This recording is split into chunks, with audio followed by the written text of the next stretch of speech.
Hello everyone, কেমন আছো তোমরা সবাই? Welcome back to my channel.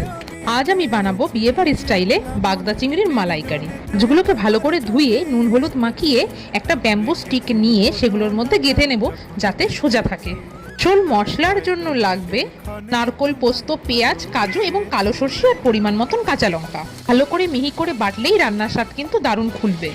আমার মা একটি কথা বলে, মশলা হবে চন্দন তবেই হবে ভালো রন্ধন। মশলা নাকি মিহি করে বাটলেই রান্নার স্বাদ নাকি অপূর্ব খেতে হয়। এরপর কড়াইতে সর্ষের তেল ভালো করে গরম করে মাছগুলো ভালো করে ভেজে নেব।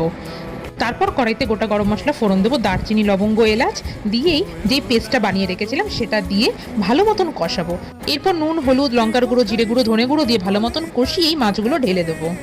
কষানো হয়ে গেলে চিংড়ি মাছ দিয়ে আরেকবার কষাবো আর একটু ঢেকে রাখবো। কিছুক্ষণ পর ঢাকনা খুলে নারকেলের দুধ দেবো।